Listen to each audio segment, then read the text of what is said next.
اللہ علیہ وسلم کے پاس ایک مہمان آ گئے رات کے وقت میں. جب وہ آئے تو حضور نے پوچھا کھانا کھانا ہے؟ تم نے کہا کھانا ہے. جھوٹ اور بھوک کو جمع کرنا منع ہے. کہا جی کھانا ہے.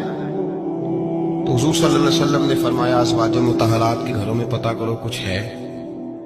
حضرت ام سلمہ کے گھر میں پتہ کیا تو کہا یا رسول اللہ 4 دن سے روٹی نہیں پکی. حضرت زینب سے پوچھا تو کہا حضور کئی دن سے چولہا ہی نہیں جلایا. حضرت عائشہ صدیقہ، حضرت میمونہ، حضرت سودا، تمام گھروں سے بظاہر یہ دو جہاں کے شاہ ہیں، پر باز کچھ رکھتے نہیں. دو جہاں کی نعمتیں ہیں ان کے خالی ہاتھ میں. ہر چیز ہے پر فقر اختیاری ہے. کوئی شے نہ ملی. نبی پاک صلی اللہ علیہ وسلم نے مسجد میں اعلان کیا، فرمایا کون ہے جو میرے مہمان کو روٹی کھلائے؟ ان لفظوں کا حسن کوئی حسن والا ہی سمجھ سکتا ہے. فرمایا کون ہے جو میرے مہمان کو کھانا کھلائے؟ تو ایک صحابی لے گئے اور اٹھے وہ صحابی جو صحابہ میں غریب تھے، ایک انصاری جو غریب آدمی تھے. اگرچہ میرے محبوب کے غلاموں میں جو بڑے امیر تھے وہ بھی خرچ کرنے میں بڑے آگے تھے. حضرت عثمان غنی رضی اللہ تعالیٰ، حضرت عبد الرحمن ابن عوف، حضرت ابو بکر صدیق رضی اللہ. لیکن یہ غریب آدمی کا حضور میں لے جاؤں گا، میں لے کے جاؤں گا. یہ بخاری مسلم ہے. حضور نے فرمایا لے جاؤ. وہ اب صحابی گھر لے گئے اور بیوی سے مشورہ کیا. بات پہ غور کرنا، ہر چیز کی بھوک دیکھی جا سکتی ہے، بچوں کی نہیں دیکھی جا سکتی. وہ انصاری حضور کے مہمان کو گھر لے گئے، جا کے بیوی سے مشورہ کیا. کہا بھلی مانس گھر میں کچھ ہے؟ تو اس نے کہا تھوڑا سا بچوں کے لیے کھانا رکھا ہے. بچوں کے لیے.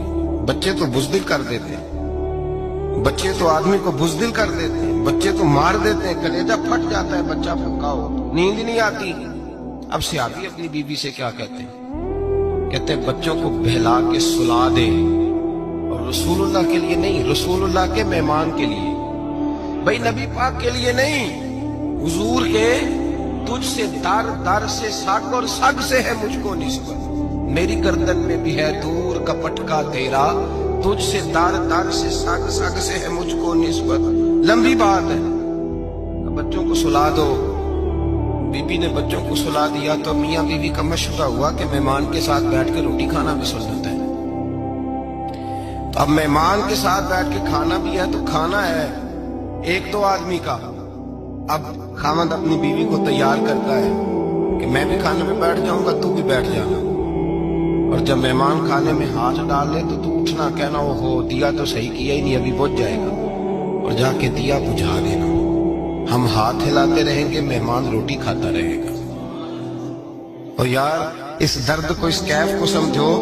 گھر میں بچے بھی بھوکے، بچوں کی ماں بھی بھوکی، بچوں کا باپ بھی بھوکا. دسترخوان پہ روٹی لگ گئی، روٹیاں چون ڈالی. بی بی اٹھی کہنے لگی او ہو چراغ تو صحیح کیا ہی نہیں، یہ تو پچ جائے گا. حوصلے مند بی بی جس نے بچے بھوکے سلا دیے.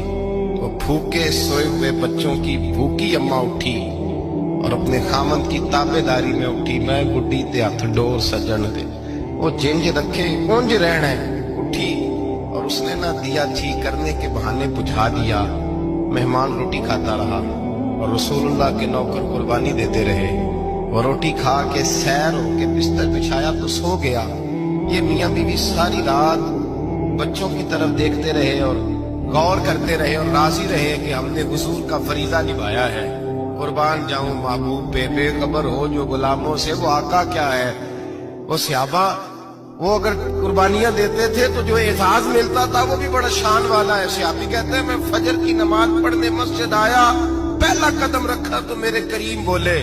حضور نے فرمایا رات جو تو نے اور تیری بیوی نے عمل کیا ہے خدا کو بھی بڑا پسند آیا ہے، محمد مصطفیٰ کو بھی بڑا پسند آیا. اور پھر ایک لفظ اور ہے حدیث میں، ایک روایت میں ایک جملے اور بھی ہیں. حضور نے فرمایا جب تو اور تیری بیوی رات مہمان کے ساتھ احسان کر رہے تھے نا تو عرش کا مالک تمہیں مسکرا مسکرا کے دیکھ رہا تھا.